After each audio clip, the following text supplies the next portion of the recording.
Hello, everyone. Welcome to another installment of our interview series hosted by the Research Group on Central and Eastern Europe at Maastricht University.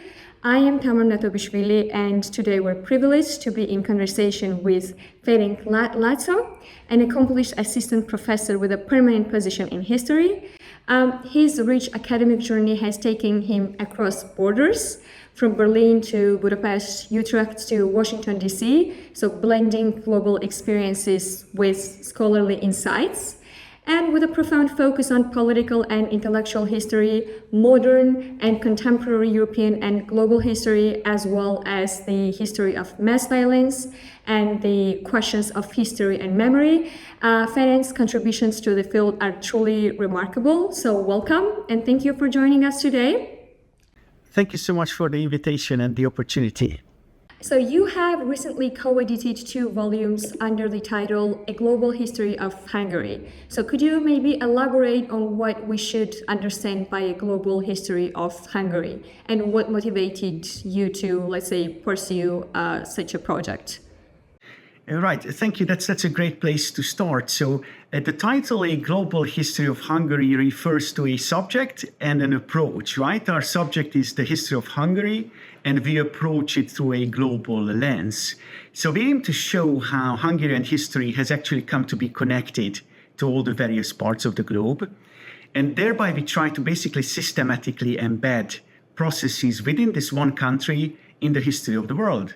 Right? And what motivated us to want to really develop such a project, to really develop a new interpretation of national history, was that we thought that the previous interpretations weren't really adequate anymore. We live in a century of manifold global interconnections, and we thought that our image of history needs to reflect that. So we really tried to offer an alternative to what you might call an inward-looking tradition and really look outward, right? And I should also add, perhaps, that we were basically motivated by curiosity, right? Many of the dimensions of global history that we are uncovering and we are presenting to our readers here have never really been told before, certainly not at this length. So we learned a lot as editors doing this project. And both, I think, my colleagues, Bálint Varga and András Vadas, and myself, we have really found it very engaging and very much fun to do this project. It is fascinating to hear about your motivations for undertaking such a project. And maybe you could provide more insights into the content of these volumes, such as maybe what are some of the key themes explored within them? Yes, right. So, we actually tried to cover all the major areas of contemporary history writing. That is to say, our volumes discuss politics, the economy, culture and religions, questions of war and violence, and migrations, questions of the environment, and so on, right? It's a very broad book with a really kind of encompassing scope. But what we really wanted to focus on is to have really large themes that connect Hungary to other parts of the world, right? So when we talk about politics in modern times, we focus on questions of democratization and de-democratization, right? Which is obviously not specific to Hungary. It's something that really connects the country to all the rest of the world. We also focus on economic innovations and economic crises as main themes in the chapters dealing with the economy. We talk about migration in and out of the country across the centuries, and so on, right? So these are all the large themes we then cover through short and accessible chapters.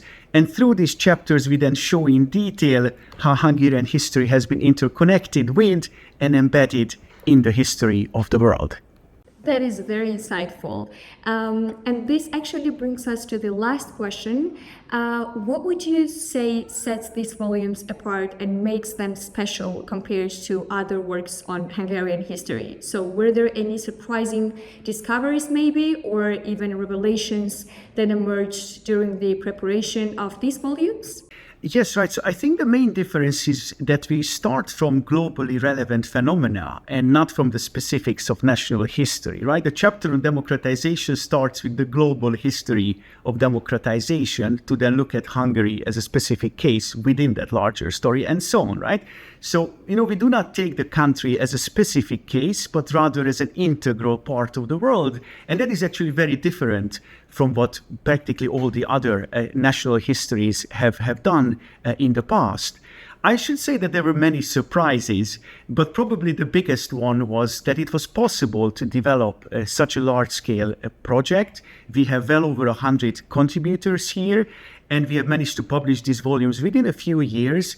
And we were really surprised how easy it turned out to embed systematically a country's history in this broader global framework. If I had to highlight one element which was for me particularly surprising, and that's just a detail.